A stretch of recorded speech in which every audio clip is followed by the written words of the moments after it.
The ground shook before anyone heard the rotors. Then, the sky above Denver Metropolitan Hospital tore itself apart as 4 Blackhawk helicopters descended in combat formation, the kind of aggressive approach reserved for battlefields, not civilian parking structures. Dust cycloned upward, blinding the 3 hospital security officers who sprinted toward the unauthorized landing zone. They were outmatched before they started. A dozen Marines in full tactical gear hit concrete with weapons raised, moving past the shouting chief of medicine like he was furniture. Their captain didn't pause to explain himself. He didn't ask for credentials or seek permission. He marched straight through the emergency room doors, kicked them wide, and bellowed a single phrase that stopped every heart in the building. Phoenix 7. Where is Phoenix 7? The linoleum floor of Denver Metropolitan's emergency department was institutional gray, the color of forgetting. Maren Blackwood knew every crack in that floor because she spent most of her 12-hour shifts staring at it, head bowed, shoulders hunched, trying to occupy as little space as a woman her size could manage. To the surgeons who ruled this kingdom, Maren was invisible at best, the slow nurse. The 42-year-old with the heavy limp who couldn't sprint when codes were called. The one they assigned to bedpan duty and drunk tank monitoring while younger, faster nurses handled the real emergencies. They saw the gray threading through her dark hair and assumed she had nothing left to offer. None of them had ever bothered to ask about the limp, and she had never volunteered the truth. "Blackwood, move! You're clogging the hallway." Dr. Victor Harlan's shoulder caught her hard as he shoved past.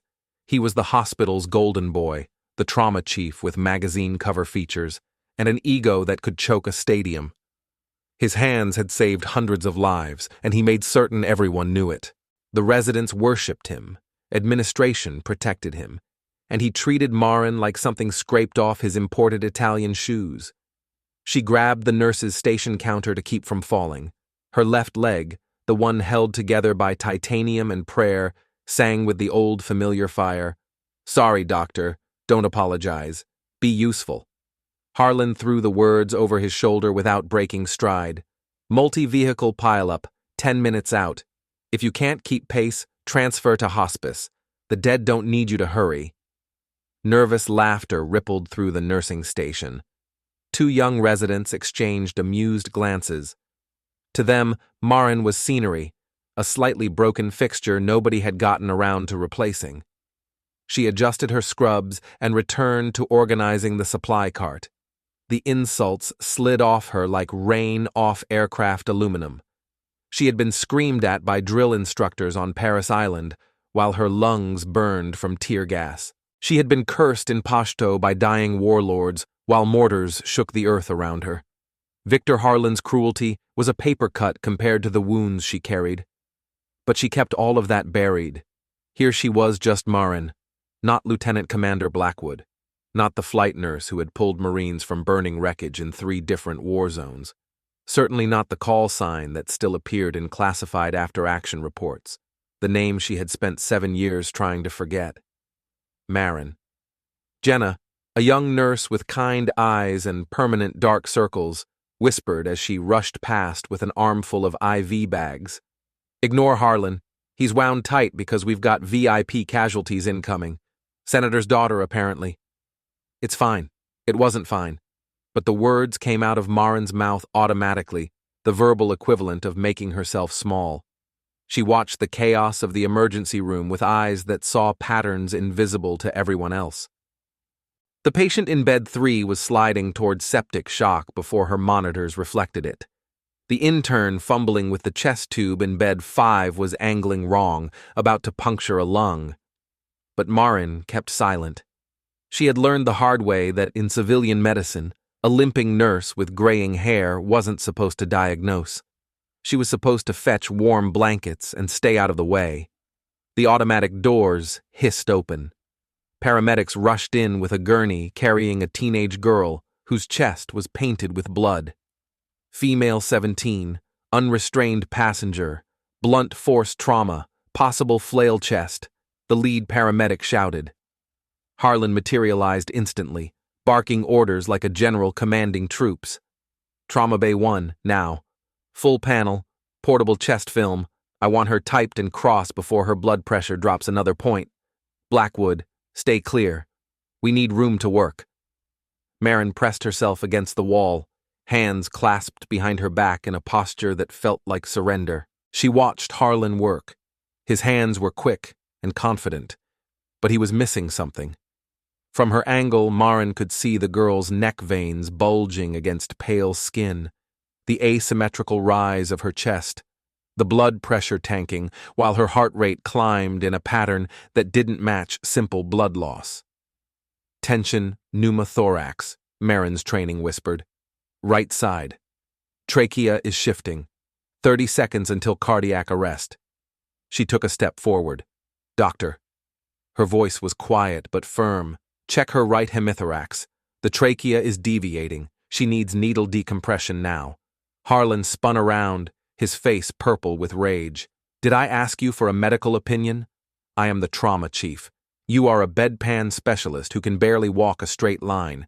Get me 4 units of O negative and get out of my sight before I have you removed from this floor permanently. The room went silent. Even the monitors seemed to hold their breath. Maren looked at the dying girl, looked at Harlan, felt 7 years of careful camouflage burning away under the heat of her frustration. She turned and limped toward the blood bank, her fists white-knuckled at her sides. The ghost pain in her leg flared, a reminder of the night she had earned her limp. Hanging upside down in a burning helicopter fuselage in Helmand Province, keeping a dying sergeant alive with one hand while using her belt as a tourniquet around her own shattered thigh. She retrieved the blood products, checked the labels 3 times out of habit, and returned to find chaos escalating into catastrophe. We're losing her, the intern shouted. Pressure's 40 over nothing. Push another round of epi, Harlan bellowed. Where is that blood? Maren handed off the units, her eyes locked on the girl's chest. The deviation was visible now, obvious to anyone with training. If Harlan didn't decompress in the next minute, the girl's heart would stop and stay stopped. She needs needle decompression.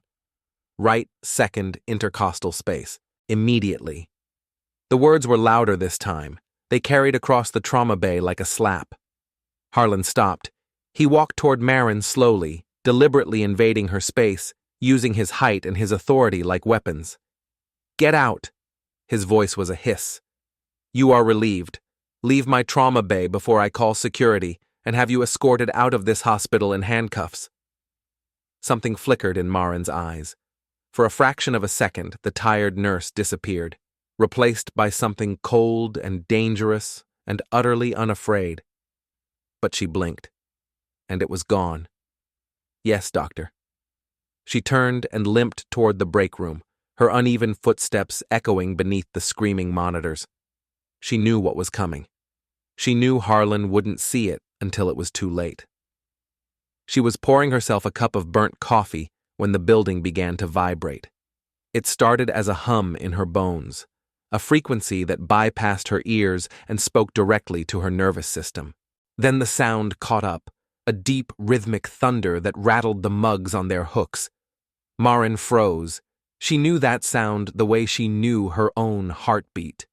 Heavy lift rotors, military, close and getting closer. She crossed to the window overlooking the parking structure.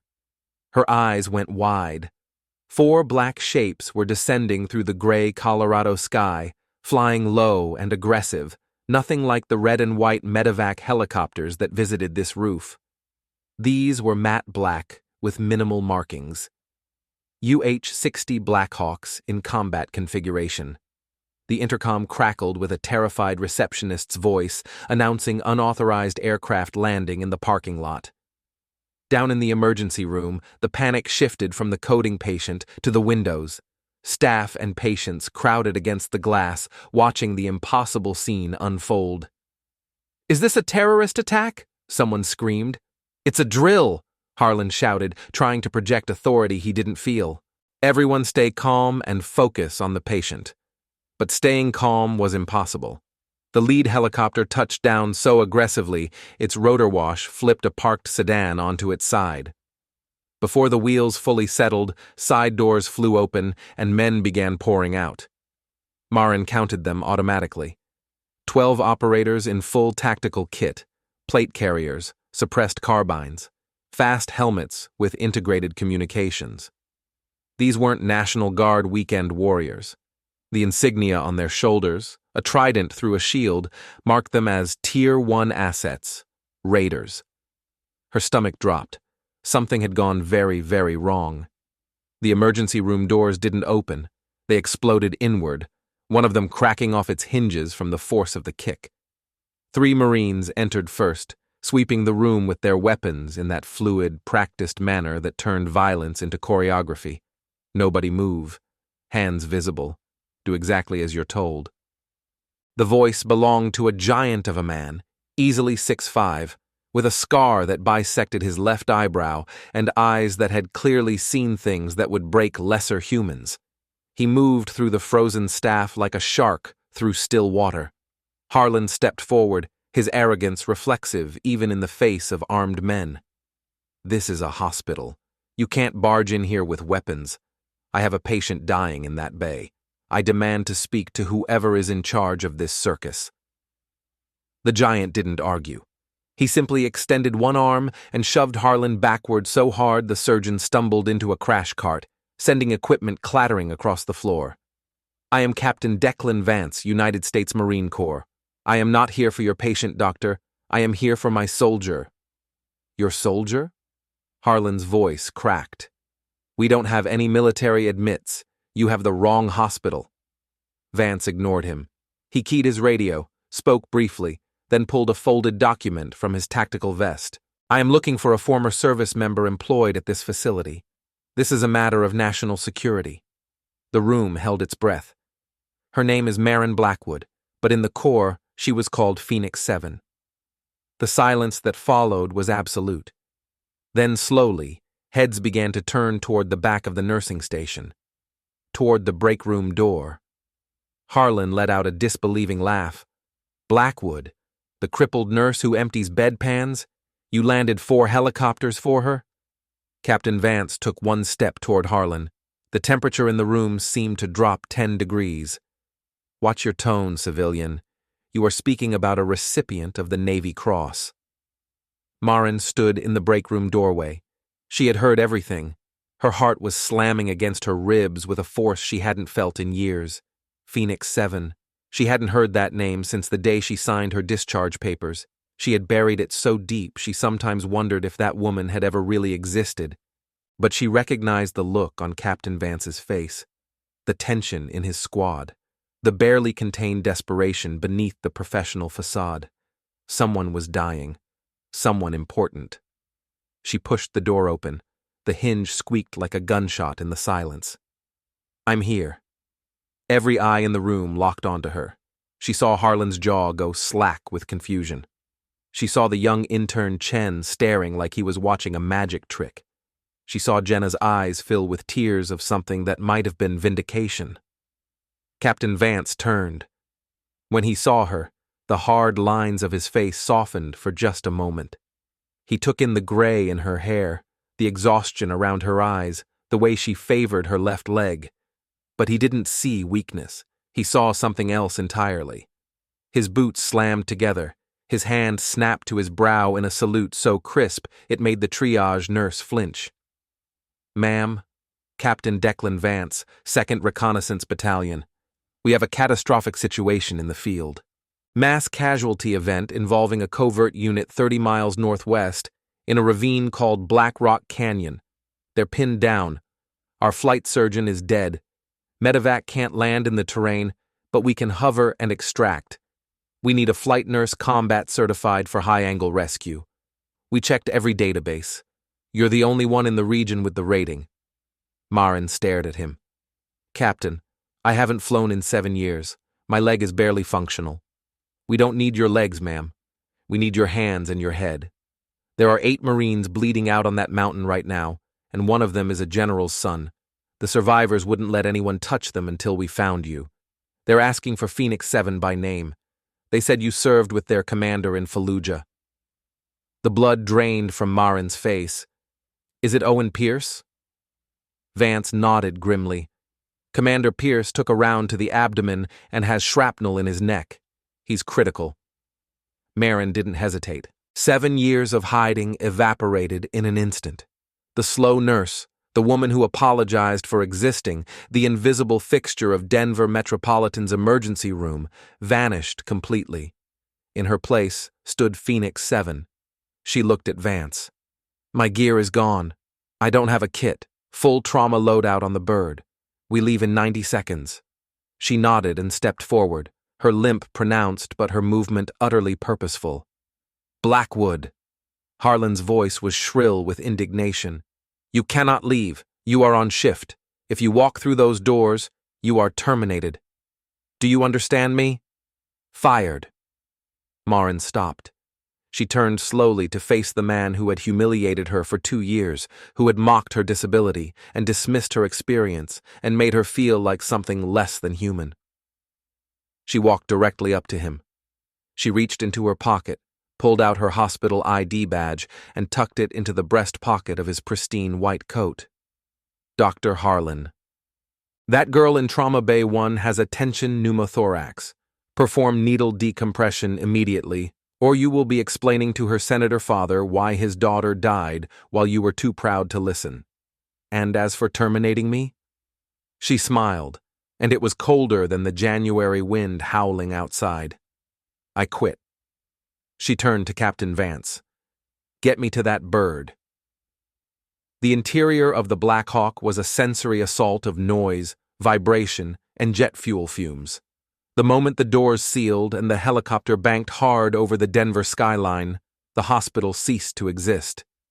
Harlan's sneering face, the sterile gray floors, the years of quiet humiliation, all of it fell away like dead skin. Captain Vance passed her a headset. She pulled it over her ears, grateful for the noise cancellation that reduced the rotor scream to a manageable hum.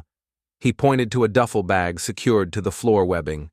Commander Pierce kept your old loadout. Flight suit, boots, Tier 2 trauma bag. He always said you'd come back. Maren stared at the bag. Owen Pierce had saved her life in Kandahar.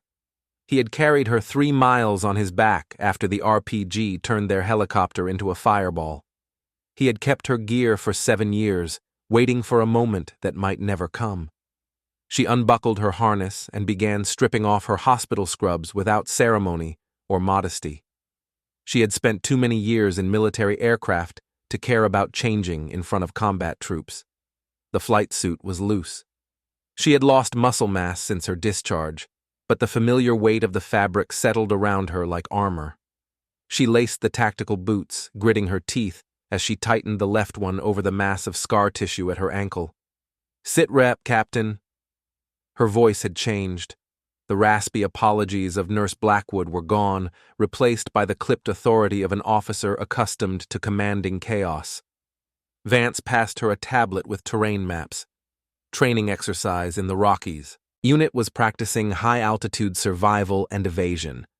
4 hours ago, we lost all communication. When we re-established contact, they were taking heavy fire. Turns out they stumbled onto something they shouldn't have seen. We thought it was drug runners. It's worse. Mercenaries. Private military contractors running black operations on American soil. Maren looked up sharply. They shot down the extraction bird.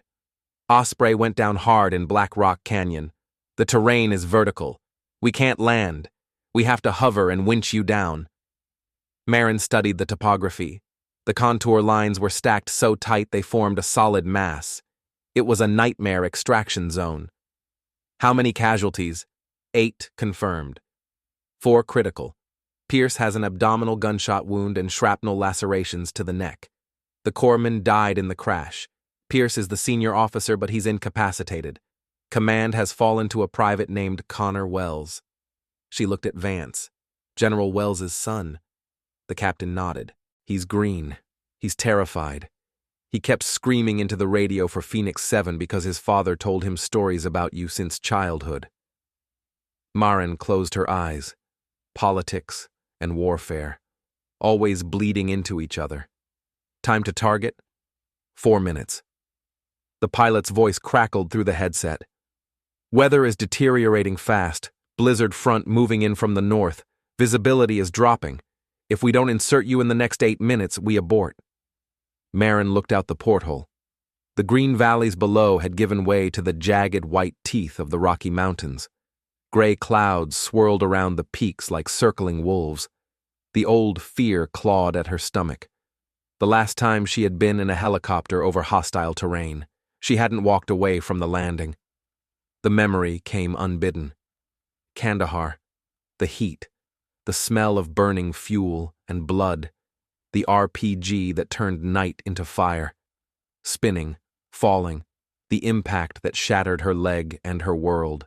Hanging upside down in the wreckage, keeping a dying Marine alive with one hand while tightening a tourniquet on her own mangled thigh with the other. Owen Pierce pulling her from the flames, carrying her through the darkness while his own spine was fractured in 3 places. "Ma'am." Vance's voice snapped her back. Maren looked at him. Her hands were trembling. She forced them still. "I'm operational." She dug through the duffel and found her personal medical kit, the tools she had assembled over 15 years of combat medicine. She rolled up her sleeve to check her watch, revealing the faded tattoo on her inner forearm. A phoenix with wings spread wide, the number 7 beneath it, and the Latin phrase, Ne timeas, be not afraid. Vance saw it. He tapped his own chest. "The men on that mountain think you're a legend. Commander Pierce made sure your story never died. Legends don't stop arterial bleeds, Captain. Tourniquets do." 90 seconds out, the pilot called. "We're taking fire." The helicopter lurched violently. The sound of bullets impacting the armored fuselage rang through the cabin like hail on a tin roof. "Return fire authorized," Vance shouted. The door gunner opened up with the minigun. The vibration shook Maren's fillings loose. Through the swirling snow, she could see muzzle flashes in the trees below. Over the landing zone, the crew chief yelled, sliding the door open. Freezing wind and snow blasted into the cabin. Maren's breath crystallized in front of her face. She looked down. Through the maelstrom, she could see the twisted skeleton of the crashed Osprey, smoke rising from its remains. Tracers were flying between the tree line and the wreckage. It was a war zone. "Too hot for landing," the pilot screamed over the intercom. "We have to fast rope you in. 60-foot drop. You're going first. If we hover any longer, they'll bring us down too." Maren unclipped her harness, grabbed her trauma bag, limped to the edge of the open door. The wind hit her like a physical assault. Below was nothing but chaos and snow and death. Vance grabbed her shoulder harness. "You sure about this?" Maren saw a figure in the wreckage waving a strobe light. "Owen Pierce, send me." The rope tore at her gloves despite the friction coating. Heat from the descent warred with the bitter cold of the mountain air. Maren dropped too fast, her training fighting against the reality of a body that had spent 7 years behind a desk and a supply cart. 20 feet, 10, 5. She tried to flare, tried to land on her good leg, but the terrain betrayed her. Loose shale shifted under her boots, and her bad leg buckled. She went down hard, white-hot agony exploding up her spine. She bit through her lower lip, tasted copper, forced her eyes to focus. A bullet sparked off the rocks 3 inches from her face. Suppressing fire, someone screamed from the wreckage. 3 Marines popped up from behind the twisted fuselage and unleashed hell toward the tree line. Maren scrambled on hands and knees, dragging the medical bag through snow and mud, throwing herself behind the cover of the Osprey's shattered landing gear. The smell hit her instantly. Burnt hydraulic fluid, the iron tang of blood, the particular sweetness of human tissue exposed to open air. You made it. A young Marine, barely old enough to vote, grabbed her vest and hauled her deeper into cover. His face was streaked with dirt and camouflage paint, his eyes too wide with terror. "Private Connor Wells. My father said you'd come." Maren grabbed his collar. "Commander Pierce, Take me to him now. He's in the fuselage. He's not good. He's really not good. The interior of the crashed Osprey was a slaughterhouse lit by flickering emergency lights. 4 Marines held defensive positions at the jagged breaches in the hull. In the center, on a blood-soaked thermal blanket, lay Owen Pierce. Maren dropped to her knees beside him. He looked ancient. His hair had gone completely silver since she'd seen him last. His skin was the color of wet concrete, lips tinged blue with shock. A field dressing on his neck was soaked through with arterial crimson. Another bandage wrapped his abdomen, equally saturated. Owen. His eyes fluttered, focused. A ghost of a smile touched his gray lips. Maren. You ignored my direct order to stay civilian. She was already snapping on gloves, her hands moving with the automation of 1,000 emergency protocols.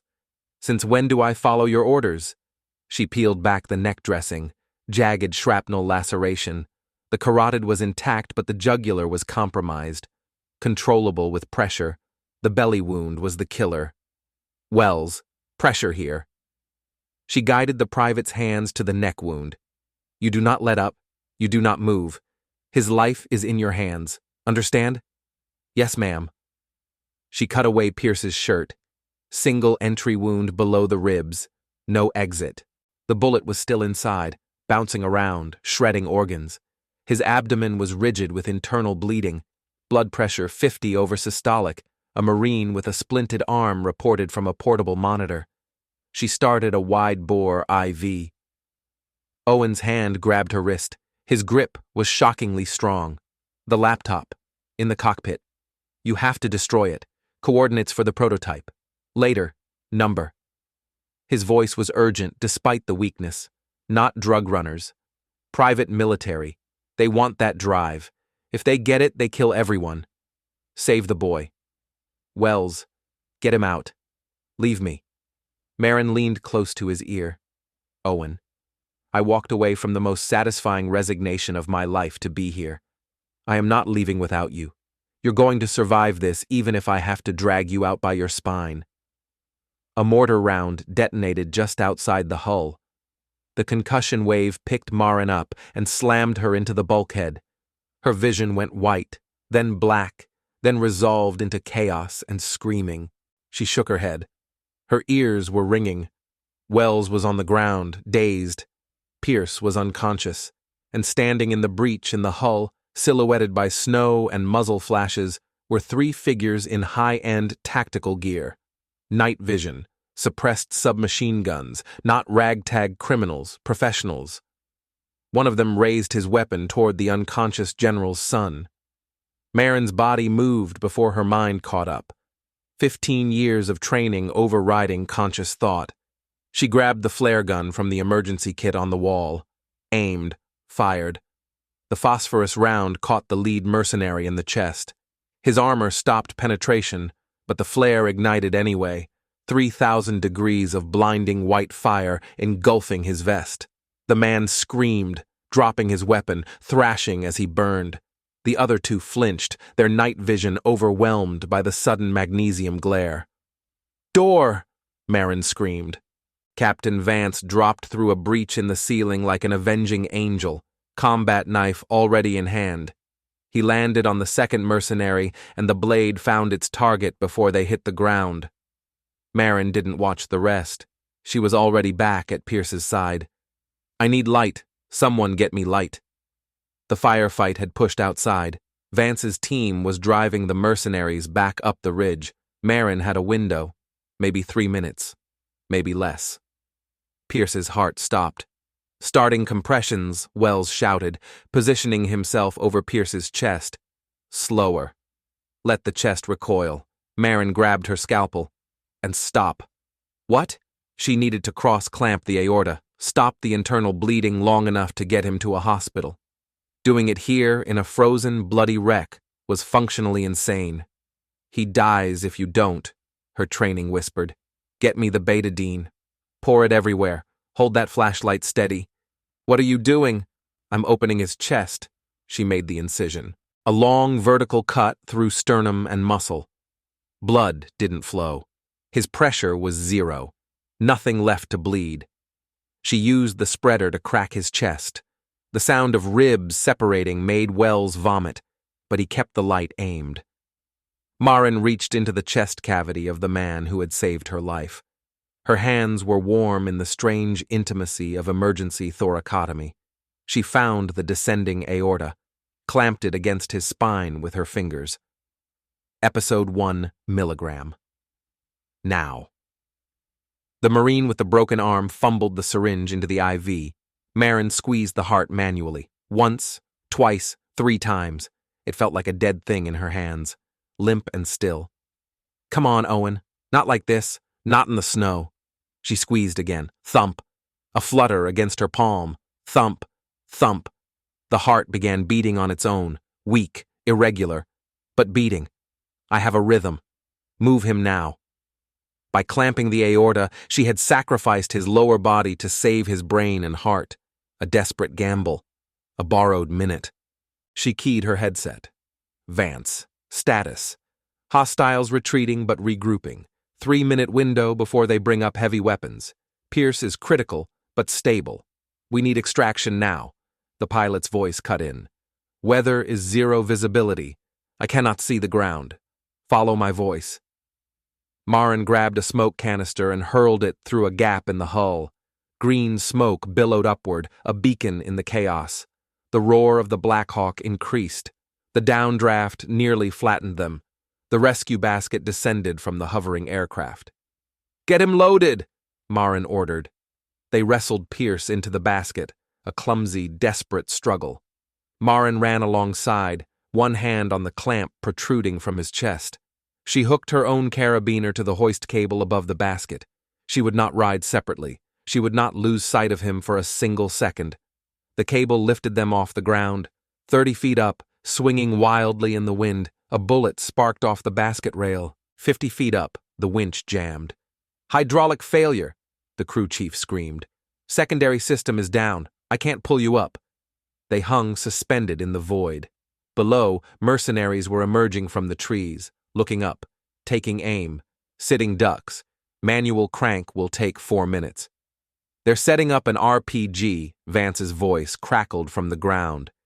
Maren looked down at Owen. His eyes were open. He was looking at her. Cut the cable. Save yourself. She looked at the cable, looked at the helicopter above where the crew chief was frantically working the manual mechanism, looked at the dark shape in the trees, shouldering a rocket launcher. She pulled her sidearm. She didn't aim at the cable. She aimed down. 1 breath. Time the sway. Account for wind. She fired. The mercenary with the RPG crumpled. The rocket discharged harmlessly into the mountainside. Clear, Maren screamed into her headset. The manual winch groaned. Inch by agonizing inch, the basket rose. Maren kept her body between Owen and the ground, shielding his open chest from the elements. The moment her head cleared the cabin floor, hands grabbed her vest and hauled them inside. Go, Vance roared. Get us out. The Blackhawk banked hard, diving over the ridgeline. G-forces pressed Maren into the deck, but she never released the clamp. Owen was fibrillating again. He's crashing. I need light. I need hands. The red tactical lights transformed the cabin into a nightmare operating theater. The helicopter was shaking, air pressure fluctuating, her patient technically dead again. She reached back into his chest and began manual cardiac massage. Squeeze, release, squeeze, release, counting in her head. Forcing blood through vessels that wanted to collapse, Private Wells watched with haunted eyes. Is he going to make it? Hold this IV bag. Squeeze when I nod. That's your only job. How far to the hospital? Maren demanded. Vance was listening to his earpiece. Command says we can't go to Seattle. The laptop, the intelligence, it can't enter civilian sectors. Maren looked up. Her face was streaked with blood and grease. Her eyes burned with fury. I don't care about your laptop. I care about a man with his chest cracked open and a clamped aorta. Denver Metropolitan is 8 minutes. The nearest military facility is 25. If we fly to the base, you land with a corpse. Is that what you want to explain to General Wells? Vance hesitated. Maren's voice dropped to something cold and final. Choose. Vance keyed his radio. Command, this is Dagger Actual. Declaring medical emergency. Diverting to Denver Metropolitan. Do not interfere. He looked at the pilot. Push it. The engines screamed as the throttle went to the stops. Maren focused on the wound, on the heart in her hands, on the man who had once carried her through fire. Stay with me, Owen. We're almost home. Twice during the flight, his pressure bottomed out. Twice, Maren manually pumped his heart while the Marines watched in silence, witnessing something they would never be able to adequately describe. When the Denver skyline appeared through the snow, the hospital helipad was illuminated but empty of medical personnel. Security guards blocked the roof access doors. They're refusing landing, Vance growled. Harlan. Maren's voice was ice. He's blocking us. Vance racked his rifle. Set us down. If anyone interferes, I will remove them. The Blackhawk slammed onto the rooftop with zero finesse. Vance kicked the door open before the wheels fully settled. He hit the concrete with his team fanning out, weapons low but ready. The security guards took one look at the tactical operators and backed away with hands raised. Move! Maren barked. On my count! They rushed the gurney through the roof access doors and into the trauma elevator. The doors opened on the emergency floor. The staff froze. Maren Blackwood burst through, flanked by armed Marines, pushing a gurney carrying a man whose chest was literally spread open. She was unrecognizable. Covered in blood and mud, wearing a tactical flight suit, moving with the focused intensity of a predator rather than the shuffling deference of a woman who apologized for her own existence. Victor Harlan stood at the nursing station, coffee in hand, laughing with a resident. The laugh died in his throat. Move! Maren shouted. The command echoed through the corridor. Blackwood? Harlan dropped his coffee. The cup shattered at his feet. You resigned. You can't simply... Male, 54, gunshot wound to the abdomen, shrapnel to the neck, emergency thoracotomy performed in the field. Aorta is cross-clamped. I need the OR prepped, 10 units O-negative, and the vascular team now. She didn't pause for permission. She drove the gurney straight into Trauma Bay 1. Harlan ran after them, face purple with indignation. Security. Someone stop her. She's practicing without authority. She's just a nurse. He reached for her arm. Captain Vance intercepted, one gloved hand on Harlan's chest, one hard shove that slammed the surgeon against the wall. Touch her again, Vance said quietly, and you will need a surgeon yourself. That is my commanding officer on that table. She is the reason he still has a pulse. You will take orders from her, or you will leave. Harlan looked around the emergency room. Every face was turned toward the trauma bay. The nurses, the residents, the orderlies. They weren't looking at Harlan with their usual deference. They were looking at Maren. Dr. Harlan. Her voice came from the bay, calm and commanding. I need a vascular surgeon to repair the aortic damage. Are you scrubbing in, or should I call someone competent? The insult hung in the air like a blade. Harlan swallowed his pride. He saw the open chest, the professional placement of the clamp. He recognized, finally, the level of skill required to perform that procedure in a hovering helicopter during a firefight. I'll scrub in. Good. But I'm lead on this case. You repair. I manage. Clear? That's highly... Do it. 4 hours vanished in a blur of steel and sutures and the beeping of monitors. Maren didn't leave the OR. She managed anesthesia, directed blood product administration, and guided Harlan's hands when his ego made him careless. For the first time in his glittering career, Victor Harlan was the assistant. When the final stitch was placed and Owen Pierce was transferred to the ICU, stable, Maren stepped back. She pulled off her gloves. The adrenaline crash hit her like a freight train. Her leg buckled. Vance caught her before she hit the floor. I've got you, Phoenix. They walked her out of the OR and into the waiting area. It was full, not with patients, with uniforms. General Harrison Wells stood in the center of the room, 4 stars gleaming on his shoulders. He was a terrifying presence, known for his uncompromising standards and volcanic temper. Beside him stood the hospital director, the chief of medicine, and a cluster of administrators who looked like they were facing a firing squad. When Maren entered, leaning on Vance, the room fell silent. General Wells walked toward her. He looked at his son, Connor, who sat in a wheelchair nearby, blanket around his shoulders, tears streaming down his face. The boy nodded to his father. Wells turned to Maren. He didn't offer a handshake. He saluted. Behind him, every Marine in the room snapped to attention. 20 pairs of boots crashing together in unison. Lieutenant Commander Blackwood. My son tells me you walked into hell to bring them home. Just doing the job, sir. No, you did more than that. You saved 8 Marines. You secured intelligence that will protect thousands. And you did all of this while this institution, he gestured dismissively at the hospital administration, treated you like you were nothing. He turned to the hospital director, who was sweating through his expensive suit. Did you know you had a Navy Cross recipient changing your bedpans? Personnel files are confidential, the director stammered. She is a hero, Wells barked.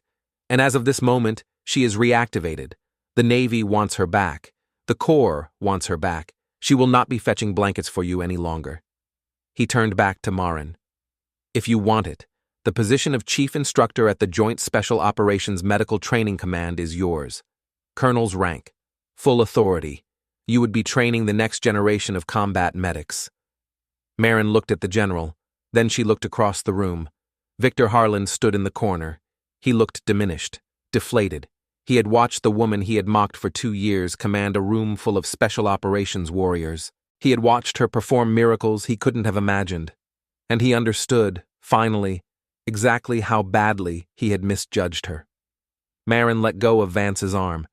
She stood on her own, wincing at the pain, but standing tall. She walked over to the nursing station, reached into her pocket, pulled out the old locker key she had carried for 2 years. She placed it on the counter. Jenna, the young nurse who had shown her kindness when no one else would, was crying. Goodbye, Jenna. Maren's voice was soft. Don't let anyone make you feel small. She turned and walked toward the exit, flanked by General Wells and Captain Vance. At the door, she paused. She looked back at the emergency room where she had spent 2 years being invisible. She looked at the faces of people who had dismissed her, ignored her, treated her like a malfunctioning piece of equipment. She didn't gloat. She didn't rage. She simply nodded once, a farewell to a version of herself that no longer existed, and walked through the automatic doors into the cold night air. The Blackhawk on the roof was silent now, its rotors still. But Maren didn't need the rotors. For the first time in 7 years, she didn't feel the pain in her leg. She only felt the wind beneath her wings. Owen Pierce made a full recovery.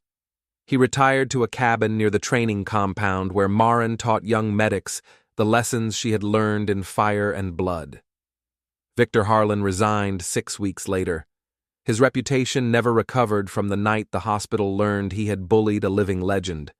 Maren Blackwood proved that heroes don't always run fast. Sometimes they limp. Sometimes they're invisible.